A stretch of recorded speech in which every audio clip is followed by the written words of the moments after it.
Guys welcome to physics by Abhimanyu sir. तो मेरे प्यारे दोस्तों, हम क्लास 12th के क्रैश कोर्स स्टार्ट करने वाले हैं। अगर जितने भी लोग 2024 में बोर्ड एग्जाम देने वाले हैं, अगर चाहते हैं कि फिजिक्स में आप 90 प्लस मार्क लाना, अगर सपोज डेट आप बोर्ड एग्जाम में चाहते हैं कि मैं 90 प्लस मार्क लाऊं फिजिक्स में, तो मेरे लेक्चर्स बाय वीडियो देखने का जरूर प्रयास कीजिएगा।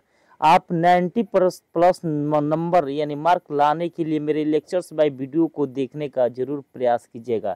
अगर मेरे वीडियो को लेक्चर्स बाय वीडियो को देखते हैं तो बोर्ड एग्जाम में 100% संभावना है कि यह क्वेश्चंस पूछेगा, क्योंकि यह आप लोगों को लेक्चर्स बाय वीडियो के रूप में मैं प्रोवाइड करके आपका क्रैश कोर्स को समाप्त करूंगा। ये ज़्यादा दिन क्रैश कोर्स चलने वाला नहीं है, मुश्किल से 30 दिन के आसपास चलाएंगे, उसके बाद समाप्त कर देंगे। 30 दिन में आपका संपूर्ण चैप्टर्स कंप्लीट करा देंगे। तो चलिए मेरे प्यारे दोस्तों, मैं स्टार्ट करता हूं। तो सबसे पहले यहाँ पे प्रकाशिकी से मैं स्टार्ट करता हूं, क्योंकि प्रकाशिकी से ही बोर्ड एग्जाम में सबसे ज़्यादा क्वेश्चंस पूछे जाते हैं। और प्रकाशिकी को अंग्रेजी में बोलते हैं रे ऑप्टिक्स बोला जाता है। रे माने होता है किरण, ऑप्टिक्स माने होता है प्रकाश की। इसी में हम प्रकाश के परिवर्तन या अपवर्तन के बारे में पढ़ते हैं।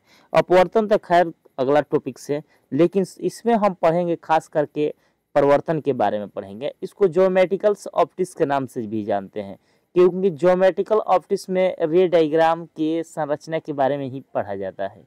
तो चलिए मेरे प्यारे दोस्तों, यहाँ पे जानते हैं लाइट क्या होता है। देखिए, आप लोग समझे और सीखे होंगे, प्रैक्टिकल भी किए होंगे लाइट क्या होता है। जैसे लाइट के अंदर कोई ना कोई प्रकार की एक एनर्जी होती है, जिसके कारण हम कोई भी वस्तु को क्या करते हैं, देखते हैं। कहने का सेंस यह है कि जैसे मान लेते हैं कोई अंधेरे कमरे में होता है, तो अंधेरे कमरे में हो कोई भी वस्तु दिखाई नहीं देती है, लेकिन टर्च या मोबाइल की सहायता लेते हैं, टर्च या मोबाइल की सहायता लेते हैं तो कोई भी वस्तु दिखाई देने लगती है, कोई भी वस्तु दिखाई देने लगती है। तो इससे पता लगता है कि प्रकाश के अंदर एक प्रकार की जरूर कोई ना कोई ऊर्जा होगा, और उसी ऊर्जा को हम बोलते हैं प्रकाश बोलते हैं। क्या बोलते हैं बाबू? प्रकाश बोलते हैं। तो कोई पूछेगा कि प्रकाश क्या होता है, तो सिंपल से वर्ड में बताएंगे कि प्रकाश एक प्रकार का ऊर्जा होता है। क्या होता है? प्रकाश एक प्रकार की ऊर्जा होता है, और जिसके कारण हम किसी वस्तु को देख सकते हैं या देख पाते हैं। क्या कहलाता है? प्रकाश कहलाता है। क्लियर हो गया? क्योंकि जब हम अंधेरे कमरे में होते हैं तो कोई वस्तु दिखाई नहीं देती है, लेकिन टर्च और लाइट और मोबाइल की सहायता लेते हैं तो कोई भी वस्तु दिखाई देने लगती है। तो इससे पता चलता है कि मोबाइल, टर्च या लाइट के अंदर जरूर कोई ना कोई प्रकार की ऊर्जा होगी, जिसके चलते हम उस कोई भी वस्तु को देख पाते हैं, और उसी पॉइंट को हम बोलते हैं, क्या बोलते हैं? प्रकाश बोला जाता है। क्या बोला जाता है? प्रकाश बोला जाता है। तो प्रकाश को डिफाइंड आप इजी वे में कैसे कर सकते हैं? सिंपल से वर्ड में ऐसे भी दे सकते हैं, जब आप प्रकाश एक प्रकार का ऊर्जा है जिसके सहायता से हम कोई भी वस्तु को देख सकते हैं, प्रकाश कहलाता है। सिंपल से वर्ड में बता सकते हैं, प्रकाश एक प्रकार का ऊर्जा है जिसके कारण हम किसी वस्तु को देख पाते हैं, प्रकाश कहलाता है। क्लियर हो गया? यानी पहला पॉइंट आपका क्लियर हो गया। अब यहाँ पे होता है प्रकाश किरण, यानी जो प्रकाश होता है, जैसे सन ऑफ लाइट होता है, प्रकाश होता है, तो प्रकाश के अंदर से बहुत सारे किरणें निकलती है, बहुत सारे किरणें ऐसे निकलती है। तो ये जो किरणें होती है सीधी रेखा में होती है। कैसी होती है बाबू? सीधी रेखा में होती है। और जब यह किरणें सीधी रेखाएं में होती है, तब जब सीधी रेखाएं में होती है तब इसको हम बोलते हैं प्रकाश किरण। क्या बोलते हैं? प्रकाश किरण। तो देखिए, इसको परिभाषित कैसे कर सकते हैं? प्रकाश द्वारा अपनाए गए सरल पथ को कारण प्रकाश किरण कहते हैं। सरल पथ के मतलब होता है सीधी रेखा। क्या होता है बाबू? सीधी रेखा। सरल पथ के मतलब होता है सीधी रेखा। यानी जब सूर्य के अंदर से प्रकाश की किरणें सीधी रेखाएं में निकलती है, और उसी सीधी रेखाएं को ही बोलते हैं प्रकाश किरण। क्या बोला जाता है? प्रकाश किरण। क्लियर हो गया? अब देखिए, यहाँ पे अगला पॉइंट की बात करते हैं। यहाँ पे आपका अगला पॉइंट है प्रकाश के परिवर्तन। ये भी तो बहुत इंपॉर्टेंस माना जाता है, ये बहुत बार क्वेश्चन पूछ भी चुका है। तो प्रकाश के परिवर्तन क्या होते हैं, यहाँ पे सीखेंगे। रिफ्लेक्शंस ऑफ लाइट बोला जाता है इसको। जब कोई प्रकाश की किरणें किसी पॉलिश की गई सतह जैसे दर्पण पर पड़ती हो, तो उस दर्पण से टकराकर उसी माध्यम में आपस लौट जाती है। इसी घटना को प्रकाश को क्या कहते हैं? परिवर्तन कहते हैं। अब देखिए यहाँ पे क्या होता है। जैसे मान लेते हैं यहाँ पे कोई पॉलिश की गई सतह है, ऐसे कोई पॉलिश की गई सतह है, और प्रकाश की किरणें ऐसे आई तो आने वाली किरणों को बोलते हैं आपतित किरणें। क्या बोलते हैं बाबू? आपतित किरणें। और यहाँ पे पोलिश की गई सतह से टकराकर उसी माध्यम में आपस चली गई और यहाँ पे क्या डाल देते हैं? एक अभिलंब डाल देते हैं। क्या डाल देते हैं? अभिलंब डाल देते हैं। तो यहाँ पे आने वाली किरणें के रिस्पेक्ट में यहाँ पे आई कोण बनता है, जाने वाली किरणें के रिस्पेक्ट में क्या बनता है? आर कोण बनता है। और जिस बिंदु पर आपतित किरणें पड़ती है उस बिंदु को बोलते हैं आपतन बिंदु। क्या वो कौन सा बिंदु बोला जाता है? आपतन बिंदु बोला जाता है। तो यहाँ पे देखिए प्रकाश के परिवर्तन, यहाँ पे मेन फोकस है प्रकाश की परिवर्तन पर। तो सिंपल से वर्ड में बताइएगा, जब कोई प्रकाश की किरणें किसी पोलिश की गई, ये कैसा सतह है? पोलिश की गई सतह पर पड़ती है तो उस पोलिश की गई सतह से टकराकर पुनः उसी माध्यम में आपस चली जाती है और इसी घटना को क्या बोलते हैं? प्रकाश की परिवर्तन बोलते हैं। क्लियर हो गया? जो कि यहाँ पे लिखा गया है, देखिए यहाँ पे लिखा गया है, जब कोई प्रकाश की किरणें किसी पोलिश की गई सतह जैसे दर्पण पर पड़ती है तो उस दर्पण से सतह से टकराकर उसी माध्यम में लौट जाती है, इसी घटना को क्या बोलते हैं? प्रकाश के परिवर्तन बोलते हैं। क्लियर हो गया? अब अगला पॉइंट की बात करते हैं, यहाँ पे प्रकाश की परिवर्तन के नियम की बात करते हैं। तो देखिए प्रकाश की परिवर्तन के जो नियम होते हैं, दो नियम होते हैं। पहला नियम जो होता है, आपतित किरणें के रिस्पेक्ट में आई कोण बनता है, अपरिवर्तित किरणें के रिस्पेक्ट में आर कोण बनता है। ये दोनों कोण आपस में क्या होता है? बराबर होता है। अगर आई वाला कोण 45 डिग्री बनेगा तो आर वाला कोण भी कितना डिग्री बनेगा? 45 डिग्री बनेगा। क्लियर हो गया? अब दूसरा नियम होता है आपतित किरणें। देखिए यहाँ पे आपतित किरणें तथा परिवर्तित किरणें आपतन बिंदु पर डाला गया अभिलंब जो होता है तीनों के तीनों एक फेज में दिखता है। जैसे कोई भी कॉर्नर, जैसे यहाँ पे घर और में जाते होंगे तो कोई कॉर्नर पॉइंट पे चले जाते हैं, तो कॉर्नर पॉइंट पे चले जाते हैं तो ये छत हो जाता है और ये आपका दीवाल हो जाता है, ये भी दीवाल हो जाता है, दोनों साइड से दीवाल हो जाता है, ये छत हो जाता है। तो देखिए यहाँ पे तीनों के तीनों का जो फेज होता है यह एक फेज में आपको दिखाई देता है। तो वही आपका दूसरा नियम होता है। यानी दूसरा नियम होता है आपतित किरणें परिवर्तित किरणें आपतन बिंदु पर डाला गया अभिलंब तीनों क्या होता है? एक ही तल में होता है। क्या होता है? एक ही तल में होता है। क्लियर हो गया? आपको फिगर सब समझाएंगे। अब देखिए यहाँ पे जैसे मान लेते हैं पोलिश की गई सतह है, यानी प्रवर्तक पृष्ठ है। कौन सा पृष्ठ है? प्रवर्तक पृष्ठ। यानी इस प्रवर्तक पृष्ठ को पोलिश की गई सतह भी कहते हैं। तो देखिए यहाँ पर प्रकाश की किरणें आती है और आने वाली किरणों को क्या बोलते हैं? आपतित किरणें। और इस पोलिश की गई सतह पर एक आपतन बिंदु होता है, यानी प्रकाश की किरणें आपतित किरणें जिस बिंदु पर पड़ती है उस बिंदु को बोलते हैं कौन सा बिंदु? आपतन बिंदु बोला जाता है। और इस आपतन बिंदु से टकराकर पुनः उसी माध्यम में आपस चली जाती है। तो आपस चली जाती है उस किरणों को बोलते हैं परिवर्तित किरणें। और इसके ऊपर एक क्या डाल देते हैं? अभिलंब डाल देते हैं। अब देखिए यहाँ पे कोण क्या बनता है? आई बनता है और यहाँ पे कोण क्या बनता है? आर बनता है। यह जो कोण होता है वो आपस में क्या होते हैं? बराबर होते हैं। तो आई को बोलते हैं आपतन कोण, आर को बोलते हैं परिवर्तन कोण। क्लियर हो गया? अब देखिए यहाँ पे अगला पॉइंट है परिवर्तन में प्रकाश की आवृत्ति चाल तरंगदैर्घ्य अपवर्तित रहते हैं। यानी यहाँ पे प्रकाश में जो आवृत्ति होती है, चाल होती है और तरंगदैर्घ्य होती है, ये अपवर्तित रहते हैं अथवा क्या रहते हैं? समान रहते हैं। क्लियर हो गया? अगला पॉइंट है, अब देखिए यहाँ पर दर्पण क्या होता है। तो दर्पण क्या होता है? जैसे शीशा उसा आप लोग साधारण भाषा में देखे होंगे। तो शीशा क्या होता है? कोई कांच का भाग होता है। कांच के भाग होने के बावजूद भी एक सतह चिकना होता है, दूसरा सतह पर क्या किया रहता है? पेंट किया रहता है, जो कि आप लोग साधारण शीशे में आप लोग देखते होंगे।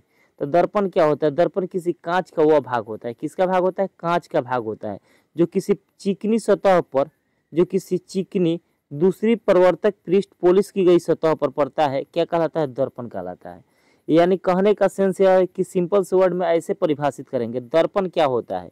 तो दर्पण ये माने होता है शीशा। तो शीशा को आप लोग देखे होंगे तो एक सतह चिकना होता है और दूसरा सतह पॉलिश किया हुआ रहता है, यानी पेंट किया हुआ रहता है। तो यहाँ पे सिंपल से वर्ड में बताएंगे कि दर्पण किसी कांच का वह भाग होता है। ये किसका भाग होता है? कांच का वह भाग होता है जिसका एक सतह चिकना तथा दूसरा सतह पॉलिश की गई होती है। क्या कहलाता है बाबू? दर्पण कहलाता है। क्लियर हो गया? अगला पॉइंट की बात करते हैं। यहाँ पे दर्पण जो होते हैं दो प्रकार के होते हैं। एगो समतल दर्पण होता है, दूसरा क्या होता है? गोलीय दर्पण होता है। और समतल गोलीय दर्पण जो होते हैं ये दो प्रकार के होते हैं। एक अवतल दर्पण होता है, दूसरा क्या होता है? उत्तल दर्पण होता है। यहाँ पे सभी पॉइंट पर हम क्लियर करेंगे। तो अगला पॉइंट है यहाँ पे समतल दर्पण। तो देखिए समतल दर्पण क्या होता है? समतल दर्पण क्या होता है? तो किसी कांच की पट्टिका को एक तरफ पॉलिश कर दी जाती है तो वह पट्टिका समतल दर्पण कहलाती है। यानी कहने का सेंस यह है, जैसे मान लेते हैं घर और में शीशा होता है, कुछ ऐसे हम लोग टांगते हैं ना, तो इसका एक सतह क्या होता है? पॉलिश किया हुआ रहता है और एक सतह क्या होता है? चिकना होता है। जिधर से हम लोग क्या करते हैं? चेहरे को ऐसे हम लोग क्या, कोई व्यक्ति है चेहरा, यह व्यक्ति क्या करता है? देखता है। तो वो कौन सी दर्पण में देखता है? समतल दर्पण में देखता है। और समतल दर्पण का जो उपयोग होता है वो चेहरे को देखने में हम लोग क्या करते हैं? क्लियर हो गया? तो समतल दर्पण क्या होता है? जिस दर्पण का प्रवर्तक सतह समतल होता है उसको क्या बोलते हैं? समतल दर्पण बोलते हैं। क्लियर हो गया? अब देखिए यहाँ पे आप ही लोग को जैसे यहाँ पे कोई समतल दर्पण है, देख सकते हैं यहाँ पे कोई समतल दर्पण है और यहाँ पे एक चुनुआ और एक यहाँ पे मुनुआ, दो गो लड़का है। तो देखिए यहाँ पे समतल दर्पण में इधर से एक चुनुआ चेहरा देख रहा है समतल दर्पण में, तो इसका प्रतिबिंब बनेगा। यहाँ पे उसका ऊंचाई है एच, तो यहाँ पे प्रतिबिंब की ऊंचाई क्या हो जाएगा? एच डैश हो जाएगा। और यहाँ पे इसका दूरी है यू दूरी पर, तो प्रतिबिंब की दूरी क्या हो जाएगा? वी हो जाएगा। यानी कहने का सेंस यह है कि आप लोग भी मिलाए होंगे, जब आप खड़े होते हैं तो उसके साइड में क्या बन जाता है? एक प्रतिबिंब बन जाता है। तो उसी तरह यहाँ पे एक समतल दर्पण है और यहाँ पे यू दूरी पर कोई वस्तु है यानी चुनुआ है, इसको हम नाम धर देते हैं चुनुआ है समतल दर्पण। और यहाँ पे यू दूरी पर है, तो यहाँ पे इसका प्रतिबिंब कितना दूरी पर बनेगा? भी दूरी पर बनेगा। इस साइड में इसका प्रतिबिंब बनेगा और इसका ऊंचाई क्या है? एच है, तो यहाँ पे मुनुआ का ऊंचाई क्या हो जाएगा? एच डैश हो जाएगा। क्लियर हो गया? अगला पॉइंट है समतल दर्पण द्वारा बना प्रतिबिंब। अब देखिए यू जो होता है बीम की दर्पण की दूरी, यानी वस्तु की जो दूरी होती है उस दूरी को किससे डिनोट करते हैं? यू से डिनोट किया जाता है। और जो भी होता है यह प्रतिबिंब की दूरी होता है। क्या होता है? प्रतिबिंब की दूरी होता है। एच होता है बीम की क्या होता है? ऊंचाई होता है। और एच जैस जो होता है प्रतिबिंब की ऊंचाई होता है। क्लियर हो गया? अब देखिए यहाँ पे समतल दर्पण द्वारा बने प्रतिबिंब के गुणधर्म यानी कैरेक्टर होता क्या है समतल दर्पण में? देखिए यहाँ पे U और V जो होते हैं ये आपस में क्या होते हैं? बराबर होते हैं। यानी जितना दूरी पर हम वस्तु को रखेंगे उतना दूरी पर क्या बनेगा? प्रतिबिंब बनेगा। क्लियर हो गया? और यहाँ पे H और H डैश क्या होते हैं? आपस में बराबर होते हैं। यानी जितने ऊंचाई पर कोई वस्तु को रखेंगे उतने ऊंचाई पर उसकी प्रतिबिंब भी बनेगा। अब देखिए यहाँ पर समतल दर्पण में कैसे प्रतिबिंब बनता है? तो समतल दर्पण में बना प्रतिबिंब आभासी बनता है और क्या बनता है? सीधा बनता है। क्या बनता है? सीधा बनता है। और यहाँ पे आवर्धन बराबर यहाँ पे क्या हो जाएगा? एम बराबर समतल दर्पण में एच डैश बटा क्या? एच डैश को हम एच के बराबर मान लेंगे तो कटा देंगे तो क्या हो जाएगा? वैल्यू 1 हो जाएगा, जो कि यहाँ पे चौथा स्टेप में दिया गया है। अब देखिए यहाँ पे समतल दर्पण का जो उपयोग होता है कहाँ पर करते हैं हम लोग? चेहरा वगैरह को देखने के लिए हम लोग क्या करते हैं? समतल दर्पण का उपयोग करते हैं, जो कि घरेलू परिपथ में आप लोग डेली करते होंगे। जब भी अपने हितई पहुनाई चाहे बारात तिलक जाते होंगे तो समतल दर्पण का उपयोग करते रहते होंगे। क्यों? ताकि चेहरे को देख सकें और यहाँ पे बालों को अच्छे पूर्वक झाड़ सकें। तो चेहरा को देखने में हम लोग कौन सा दर्पण का उपयोग करते हैं? समतल दर्पण का। क्लियर हो गया? अब देखिए इस पर न्यूमेरिकल क्वेश्चंस पूछे जाते हैं। तो देखिए यहाँ पर जब कोई व्यक्ति, यहाँ पे अगला सवाल है, जब कोई व्यक्ति समतल दर्पण में भी वेग से चलता है, कितना वेग से चलता है? भी वेग से चलता है, तो उसे दर्पण में अपना प्रतिबिंब 2 वेग से गति करता हुआ प्रतीत होता है। तो क्या, यानी कहने का सेंस यह है कि कोई समतल दर्पण है तो यहाँ पे भी वेग से चलेगा। इस समतल दर्पण में कोई व्यक्ति भी वेग से दौड़ेगा तो यहाँ पे इसका प्रतिबिंब भी कितना वेग से बनेगा? दौड़ेगा, भी वेग से ही दौड़ेगा। दोनों को जोड़ देंगे तो क्या हो जाएगा? 2v हो जाएगा। क्लियर हो गया? अगला पॉइंट है, यदि किसी समतल दर्पण के सामने व्यक्ति x विस्थापित होता है तो प्रतिबिंब विस्थापित होगा। यानी कहने का सेंस यह है कि देखिए किसी समतल दर्पण के सामने कोई व्यक्ति x विस्थापित होता है यानी x दूरी तक चलता है तो उसका प्रतिबिंब विस्थापित होगा। तो यहाँ पे आपका x दूरी पर चलता है, कोई समतल दर्पण है और ये x दूरी पर चलता है तो प्रतिबिंब भी कितना दूरी पर बनेगा? x दूरी पर बनेगा। तो यहाँ पे क्या हो जाएगा? ए वाला ऑप्शन क्या हो जाएगा? करेक्ट हो जाएगा। अगला पॉइंट है, ये एक व्यक्ति 15 मीटर पर सेकंड की चाल से समतल दर्पण के तरफ दौड़ता है तो प्रतिबिंब की चाल क्या होगा? तो देखिए व्यक्ति की चाल कितना मीटर पर सेकंड है? 15 मीटर पर सेकंड। तो यहाँ पे समतल दर्पण में मान लेते हैं कोई समतल दर्पण है, कोई व्यक्ति है, तो ये 15 मीटर पर सेकंड के वेग से चाल से दौड़ रहा है, तो इसका प्रतिबिंब भी तो दौड़ेगा 15 मीटर पर सेकंड के वेग से। जितना मीटर पर सेकंड के वेग से दौड़ेगा, इसका प्रतिबिंब भी 15 मीटर पर सेकंड के वेग से दौड़ेगा। तो व्यक्ति की चाल 15 मीटर पर सेकंड, तो प्रतिबिंब की भी चाल कितना होगा 15 मीटर पर सेकंड, और दोनों को जोड़ देंगे तो 15 कितना हो जाएगा 30 मीटर पर सेकंड। तो यहाँ पे प्रतिबिंब की चाल कितना हो जाएगा 30 मीटर पर सेकंड। क्लियर हो गया, यानी प्रतिबिंब की चाल व्यक्ति के सापेक्ष कितना मीटर पर सेकंड होगा 30 मीटर पर सेकंड। क्लियर हो गया। अगले पॉइंट की बात करते हैं, अब पढ़ेंगे गोलीय दर्पण। तो गोलीय दर्पण क्या होता है? गोलीय जिस दर्पण का प्रवर्तक सतह गोलीय होता है उस दर्पण को क्या बोलते हैं? गोलीय दर्पण बोलते हैं। जैसे आजकल के पहले के ज़माने में आप लोग देखते थे, राजदूत देखते थे और बुलेट देखते थे, तो उसके जो आपका दर्पण लगा रहता था गोल लगा रहता था। कैसे लगा रहता था? गोल लगा रहता था। और उस दर्पण को हम बोलते थे कौन सा दर्पण? गोलीय दर्पण। क्या बोलते थे? गोलीय दर्पण। अब गोलीय दर्पण जो होते हैं वो दो प्रकार के होते हैं। कितने प्रकार के होते हैं? दो प्रकार के होते हैं। एक होता है आपका उत्तल दर्पण होता है। तो देखिए ऐसे गोलीय दर्पण जिसमें प्रवर्तक सतह उभरी होती है, यानी उत्तल दर्पण जिन दर्पण की प्रवर्तक सतह अंदर की तरफ क्या होती है? उभरी होती है, कौन सी दर्पण कहलाता है? उत्तल दर्पण कहलाता है। ये प्रकाश के किरणों को अपसारित करता है। अपसारित के मतलब होता है उत्तल दर्पण में प्रकाश की किरण अपसारित होती है, यानी प्रकाश की किरणें क्या होती है बाबू? फैलती है। अपसारित के मतलब क्या होता है? फैलती है। क्या होती है?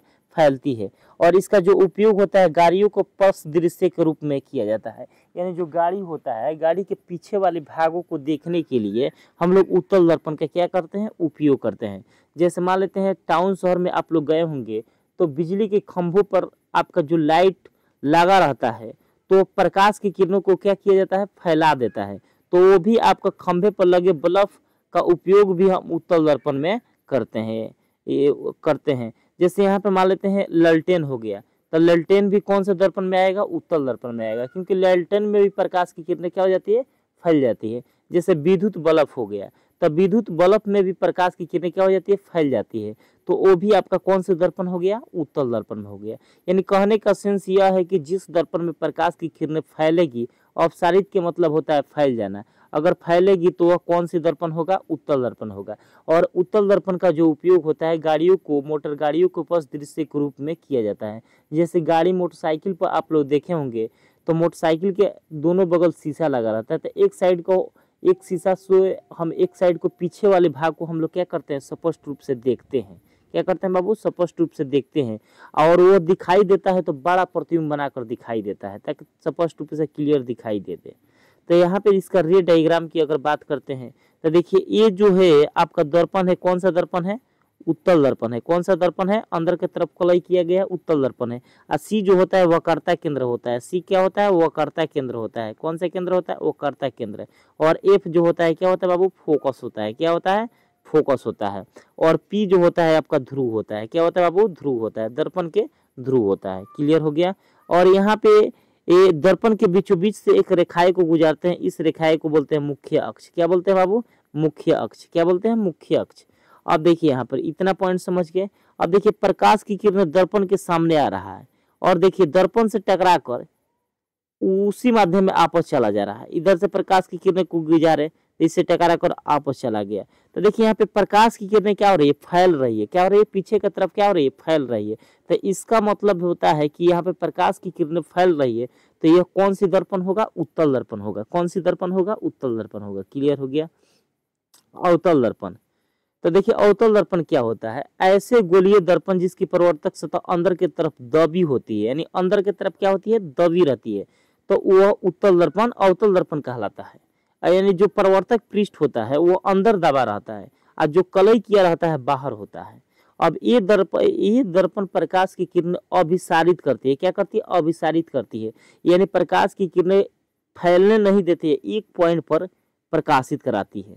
और इसका जो उपयोग होता है, यानी उत्तल अवतल दर्पण का जो उपयोग होता है दूरदर्शी में किया जाता है। जैसे दूरबीन उर्बीन होता है, जैसे मान लेते हैं मुख्यमंत्री कहीं भी जाते हैं, यानी तो मान लेते हैं बाढ़ तूफान के जायजा लेने जाते हैं मुख्यमंत्री नीतीश कुमार, तो वहाँ से तो नीचे दिखाई नहीं देता है, दिखाई तो देगा लेकिन वो आपको पता नहीं लगेगा। तो उसको देखने के लिए स्पष्ट हम लोग किसका उपयोग करते हैं? दूरबीन का उपयोग करते हैं। और दूरबीन जो बना होता है कौन सी दर्पण उसके अंदर लगा रहता है, अवतल दर्पण लगा रहता है। कौन सी दर्पण लगा रहता है, अवतल दर्पण। और सिनेमा के प्रोजेक्टर में भी किया जाता है, दाढ़ी बनाने में भी किया जाता है, कौन सी दर्पण के, अवतल दर्पण के। अब देखिए अवतल दर्पण में प्रकाश की किरणें फैलती नहीं है, एकत्रित होकर प्रकाश की किरणें जाती है। देखिए ये मुख्य अक्ष है, कौन सी अक्ष है बाबू, ये मुख्य अक्ष है। अब प्रकाश की किरणें इसके अंदर से आई तो देखिए टकरा कर कहाँ मिल गई, फोकस पे, यहाँ से आई टकरा कर कहाँ मिल गई, फोकस में मिल गई। ये वो वक्रता केंद्र है और यहाँ पे पी जो है दर्पण के क्या है, ध्रुव है।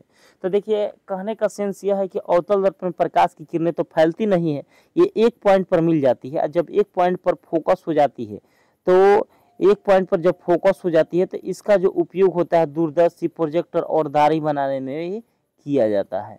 यानी उत्तल दर्पण क्या हो, अवतल दर्पण क्या होता है, जिस दर्पण के प्रवर्तक सतह अंदर होता है, अंदर की तरफ दबी होती है, अवतल दर्पण कहलाता है, अवतल दर्पण कहलाता है। क्लियर हो गया। अगला पॉइंट, गोलीय दर्पण से संबंधित कुछ परिभाषाएं। यानी जो गोलीय दर्पण से संबंधित कुछ परिभाषाएं, जैसे मान लेते हैं कोई गोलीय दर्पण है और गोलीय दर्पण है तो इसको वक्रता त्रिज्या क्या है, सी है, और यहाँ से लेके यहाँ तक मिला दिए तो पॉइंट यहाँ पे क्या हुआ, ए हुआ। तो सी जो हुआ वक्रता केंद्र हुआ, ए सी जो होगा ये क्या हो जाएगा, वक्रता त्रिज्या हो गई। यहाँ पे यहाँ से लेके यहाँ तक जो दूरी को बोलते हैं वक्रता त्रिज्या। तो यहाँ पे लिखा है गोलीय दर्पण की वक्रता त्रिज्या वक्रता केंद्र। गोलीय दर्पण की वक्रता त्रिज्या वक्रता केंद्र उस खोखले गोले की त्रिज्या और केंद्र होता है। यह दर्पण के क्या होता है, कोई ना कोई भाग होता है। ठीक है, यानी गोलीय दर्पण जो होता है किसी दर्पण का भाग होता है जिसका अंदर वक्रता केंद्र और वक्रता त्रिज्या उपस्थित रहते हैं। अब देखिए यहाँ पे ये दर्पण, ये ध्रुव। अब दूसरा पॉइंट की बात करते हैं, ध्रुव। तो देखिए ध्रुव क्या होता है, यानी कोई भी दर्पण होता है, कोई दर्पण होता है, कोई भी दर्पण, अवतल या उत्तल कोई भी दर्पण हम लोग लिख सकते हैं। और ये जो मुख्य अक्ष होता है, और मुख्य अक्ष के यहाँ पर दर्पण के बीचों बीच वाला जो भाग होता है, यानी शीशा के बीचों बीच वाले जो भाग होता है उसी भाग को क्या बोलते हैं, ध्रुव बोलते हैं। तो दर्पण के सतह के मध्य बिंदु को दर्पण के ध्रुव कहते हैं। मध्य बिंदु के मतलब होता है दर्पण के बीचों बीच वाले भाग को क्या बोलते हैं, ध्रुव बोलते हैं। क्या बोलते हैं, ध्रुव। और ध्रुव को किससे डिनोट किया जाता है बाबू, पी से डिनोट किया जाता है। किससे डिनोट किया जाता है, पी से। क्लियर हो गया। देखिए यहाँ पे फिगर में बनाया गया है। यहाँ पे आपका मान लेते हैं कोई दर्पण हो गया, मान लेते हैं आपका अवतल दर्पण हो गया। यहाँ पर पी है, वक्रता केंद्र सी है। तो देखिए दर्पण के बीचों बीच केंद्र पर आपका पी है, और पी को क्या बोलते हैं, ध्रुव। तो दर्पण के बीचों बीच केंद्र को ही क्या बोलते हैं, दर्पण के ध्रुव बोलते हैं। और दर्पण के ध्रुव को किससे डिनोट किया जाता है, पी से। क्लियर हो गया। अगला है मुख्य अक्ष। तो दर्पण के ध्रुव तथा वक्रता केंद्र से होकर गुजरने वाली रेखा को मुख्य अक्ष कहते हैं। अब देखिए यहाँ पे मुख्य अक्ष क्या होता है, ये दर्पण की आपका ध्रुव है और यहाँ पे क्या है, वक्रता केंद्र है। तो दर्पण के ध्रुव और वक्रता केंद्र को मिलाने वाली, ये दर्पण के ध्रुव और वक्रता केंद्र दोनों को मिला देंगे तो ये जो अक्ष बनेगा, इस अक्ष को क्या बोलेंगे, मुख्य अक्ष। क्या बोलेंगे, मुख्य अक्ष। तो इसी पॉइंट के लिखा है दर्पण के ध्रुव तथा वक्रता केंद्र से गुजरने वाली रेखा को दर्पण के मुख्य अक्ष कहलाती है। क्या कहलाती है, मुख्य अक्ष कहलाती है। यानी दर्पण के ध्रुव और वक्रता केंद्र को मिलाने वाली रेखा को क्या कहेंगे, मुख्य अक्ष कहेंगे। क्लियर हो गया। अगला पॉइंट की बात करते हैं, मुख्य फोकस।